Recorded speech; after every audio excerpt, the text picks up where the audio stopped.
What's up? What's up? It's your guy Black Fever. I'm here. I'm a couple days late, but that was on purpose. That was purposely done. Um, I'm gonna give y'all my synopsis on last Saturday's events. All in all, I believe it was a great card. Shout to my dark horses or my highlights of the night. Whitmire, the body snatcher, with an amazing stoppage.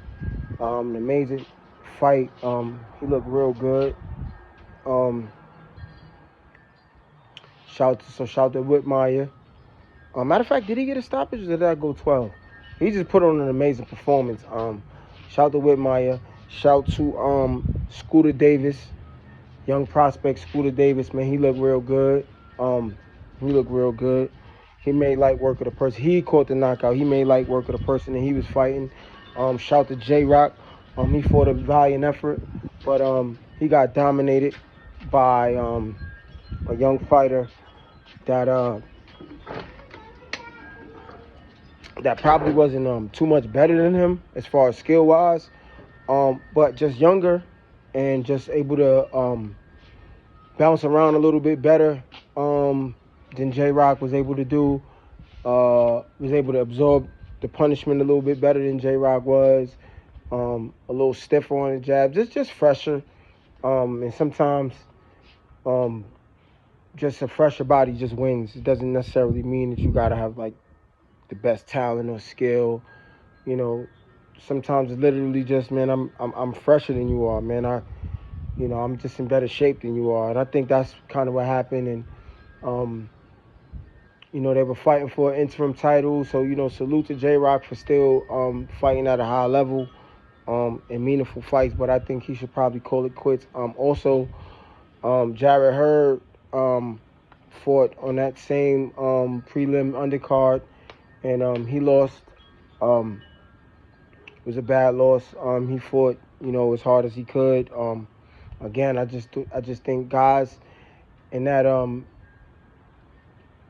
super middleweight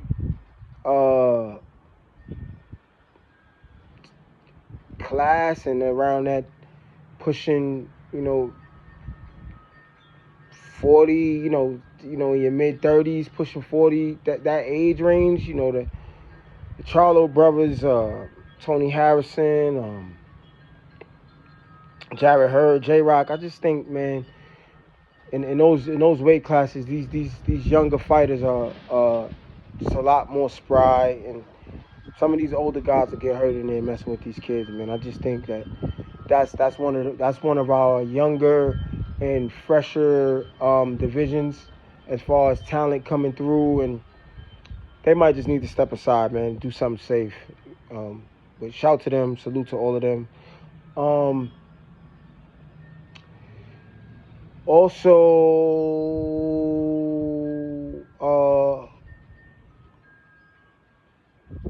Martin lost his belt, I believe. I didn't really watch that fight, Sandor Martin fight. I went and got something to eat during that fight, so I kind of skipped out on that. I wasn't really looking forward to that. But the Gary Antoine Russell fight. Let's put a lot more respect on Gary Antoine Russell. I think this Tank stuff with the knee and just the fact that Tank, just the controversy around the fight in general was taking a lot from some of the special things that happened Saturday night. And Gary Antoine Russell is definitely one of those special things that happened, man. Salute to him. He fought El Rayo Valenzuela. That was a domination from start to finish. I don't think I gave El Rayo one round. I'm not sure if he actually got around on anybody's scorecards, official or non-official scorecards. It was a domination. Gary Antoine Russell from the beginning of the match, he fought on his front foot. The constant pressure, the combinations, the body work. It was just an amazing masterclass of boxing. It just showed hunger, showed level, showed classes. And I don't think that anybody in 140, 135, 140 Shit, or even 147 is jumping in the ring to go see Gary Antoine Russell. Gary is definitely the truth. I can see him doing big things, and honestly, he's gonna keep this title just like Gary Russell. He's gonna keep this title for a long, long time. Um, it's gonna be hard to snatch that belt from him. He went through a lot. Him and his family went through a lot.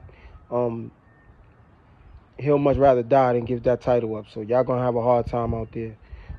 I would love to see him in the ring with a Devin Haney. I would love to see him in the ring with a Frank Martin. I would love to see him in the ring with even a Keyshawn Davis. You know, I like to see things, man. That'll be a good fight. Yeah, so shout to Gary Antoine Russell. Let's put a lot more respect on his name, a lot more respect on the performance he put on Saturday night. But on to the elephant in the room. Tank Davis and Lamont Roach. Good fight all in all. Not the greatest that we've seen Tank, obviously, but probably the greatest that we've ever seen Lamont Roach. And I say that not as a slight, but because we've never seen Lamont Roach. We don't know him. But we all should know him after Saturday night. He put on an amazing performance. I'm not going to say he dominated Tank because he didn't. He fought a very smart, safe fight. And I believe that maybe he was up on the cards before the little controversy. I believe, he might have been up one. Only because in one of those earlier rounds where Tank really didn't do much, I just gave Lamont just like the edge because he was just a little bit more busy. So I definitely think that Lamont Roach should have won without the controversy, and he didn't beat Tank up or anything like that. I mean, he stumbled. I think Tank was kind of more so stumbling to I think he was over exaggerating the stumble to try to get Roach to come forward a little more so he could walk into something. To me, it seemed like he was fighting. Tank was fighting on his back foot a lot. He tried to go with the Rolly Romero angle. The way he kind of beat Rolly Romero, I think he tried to take that same angle against Roach, and it just didn't work. I think when he turned it on and he started laying some shots on Roach that probably would have put anybody else out, shots that I think that Tank was probably banking on, Roach ate those, and pretty much after that, the night got a little longer. I am going to stand on the fact that I believe Lamont Roach might have been up one without the controversy, only due to the fact that I've never seen Tank fight dirty. Tank was he threw the shoulder. He was intentionally going low a couple of times on Roach. Again, I don't know if that was a tactic to get Roach out of his skin and to get Roach to try to attack so he could walk into something, or if that was just genuinely out of desperation and kind of unfamiliar territory, because we've never really seen Tank in a questionable fight. I mean, we've all seen Tank take his opponent's best shot, but that's only to land his shot, right? After he downloads for maybe the first 3 to 4 rounds, those next rounds after that, Tank is normally willing to take your shots so he can land his. So we're used to seeing Tank take a lot of shots. I mean, it was some people saying that he was down to Ryan and he was down against Rolly Romero. Some people say, but again, all of that was more of a, not a ploy, but more downloading. Let me see what you got. Let me see if you can hurt me. Let me see if you can wobble me. Let me see what your tendencies are. Let me see if you think that you're going to be able to do that more than once. And once Tank kind of gets you to do the same thing more than twice, normally the third time is when he knocks you out, right? If you look at what he did to what's the guy's name at 140 that he knocked out with the uppercut. Man, I can't remember that. But if you go back to that fight, the Mexican fighter, uh, when Tank knocked him out, the guy was in the middle of a flurry, and he threw about 6 punches. He landed with a two piece, two straights. He threw another two straights that landed, and when he threw the third set of straights, Tank ducked under it and he caught him with the uppercut and put him to sleep right there on the spot. So Tank normally gets hit. So I don't think that Lamont Roach really ever really truly hurt Tank. He didn't beat the crap out of Tank at all, by no stretch of the imagination. I just think he fought a smart fight, a technical fight, and I just think he edged it without the controversy. Now with the controversy, it costs to be the boss, and it's a price to pay for everything. And the fact of the matter is, we didn't come to see Lamont Roach. We came to see Tank Davis. I believe the officials knew that. I believe the score table knew that. I believe the referee knew that. I believe Lamont Roach knew that. So as far as the knee, I don't really want to get too much into that. I mean, you got an angle where the braid kind of comes across his eye. I mean, I had braids before, so I know that could be difficult, and I played basketball, so I know that can be annoying. Like the ends of your braids, like dripping your sweat, and then it getting like slapped across your eye. That could probably be an issue. Lamont Roach threw a light jab that may or may not connect it, but if it did connect, it was definitely very light and faint. But the fact that he stepped back and took a knee, that should have been technically called a knockdown. However, Lamont Roach gave Tank way too much respect and space in that moment, because if he would have crowded Tank and if he would have advanced that Tank, it would have forced Kenny Willis to step in, and that would have forced Kenny Willis to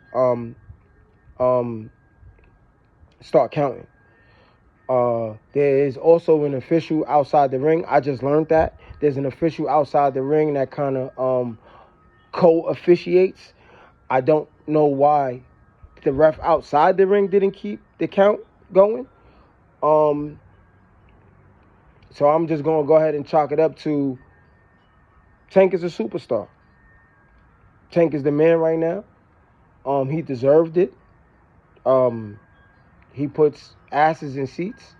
He's the person that the world wants to see. He's who we want to see because he knocks people out, more so than Canelo, more so than Terrence Crawford. He has the highest knockout ratio than any fighter. Definitely, probably in shorter rounds. I mean, we know Crawford, went through the whole welterweight division, knocking everybody out. But it's just something about, I guess, Tank's wins that are just a little bit more exciting that elevated him to the face of boxing is because, we want to see blood, right? And Tank provides that for us. So it's very unfortunate, but in every sport, our superstars kind of get the call. And that's just how it goes, man. It's very unfortunate for Lamont Roach. But there's several instances where Deontay Wilder got turned around against Joseph Parker, and Joseph Parker hit him from behind. Nobody stopped that.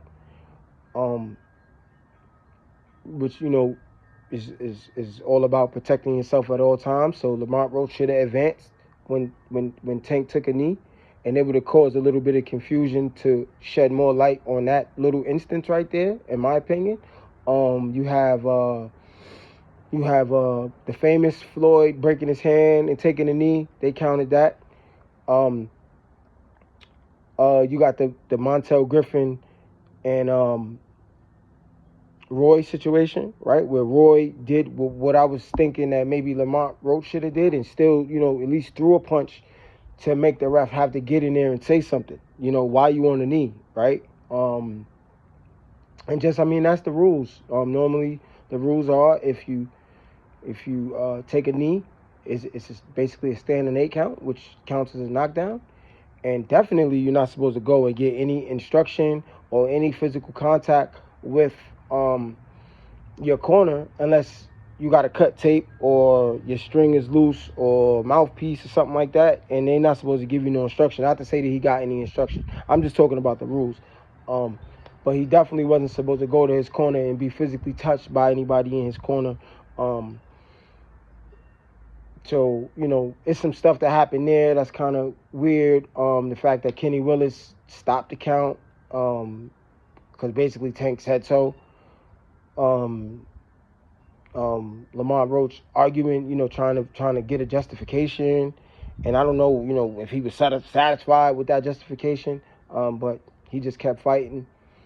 But hey, no harm, no foul. It was a draw.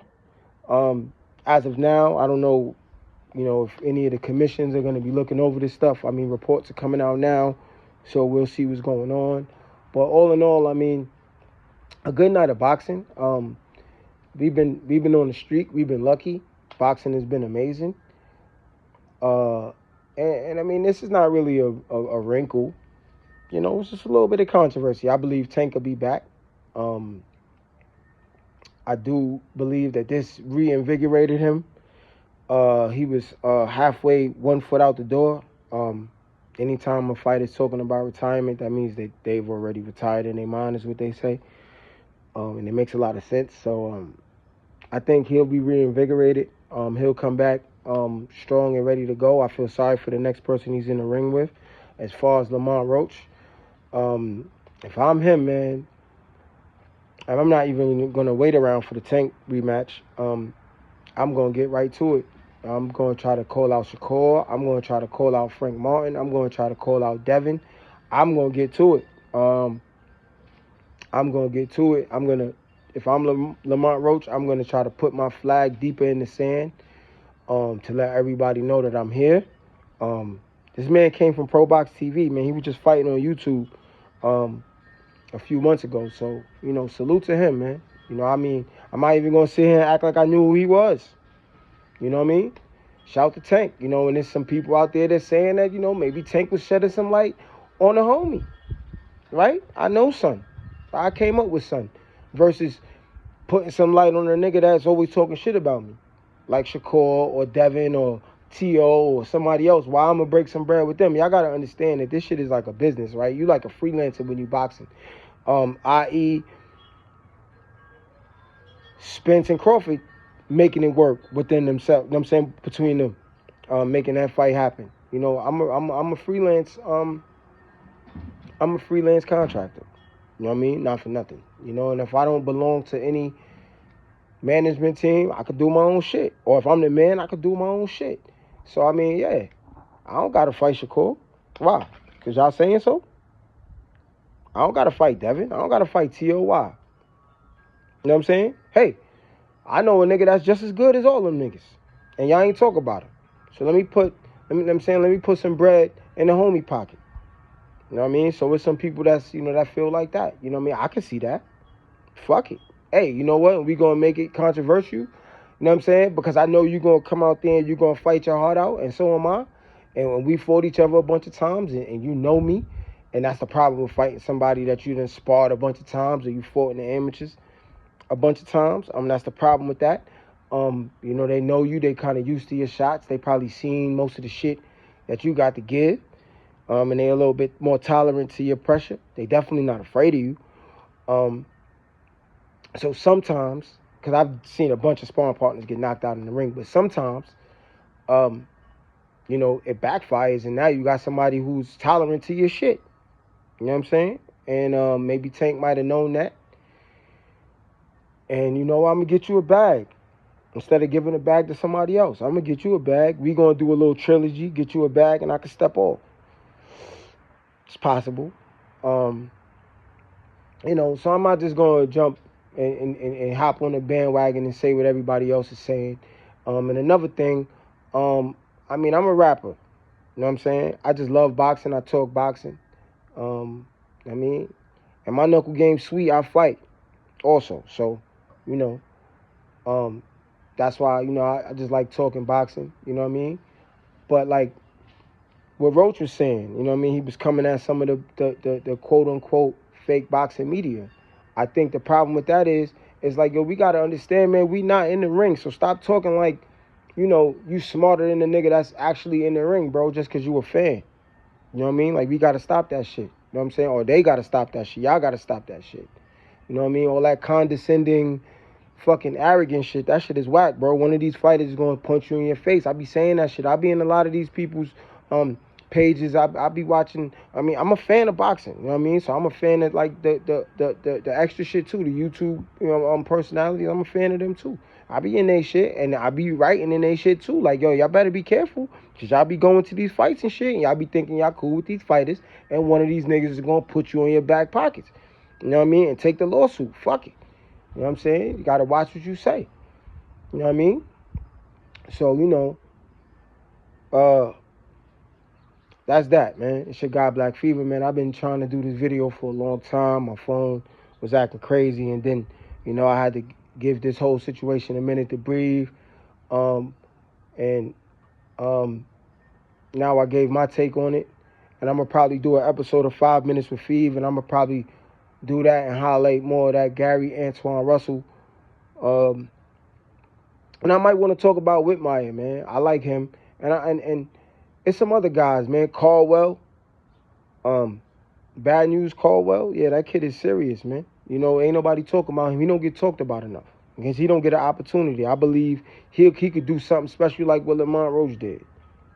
You know what I mean? It's some people out there that we not talking about. So I think my 5 minutes with Feeve, I'm gonna probably talk about some of these underdogs, man. Some of these dark horses that's in boxing that's not getting the limelight fights, but definitely the real boogeymen. You know what I mean? The people that motherfuckers ain't whispering their name at all for real. And it's a bunch of them out there, low key. And that's why we don't know them, because ain't nobody trying to whisper their name. You know what I mean? But I'm gonna go ahead and step out, man. It's getting real windy out here. It's cold, backyard action. You hear everybody's chimes chiming. You got like a windstorm or some shit blowing through the south. So, shit, God Black Fever, man, and I'm out. Holla.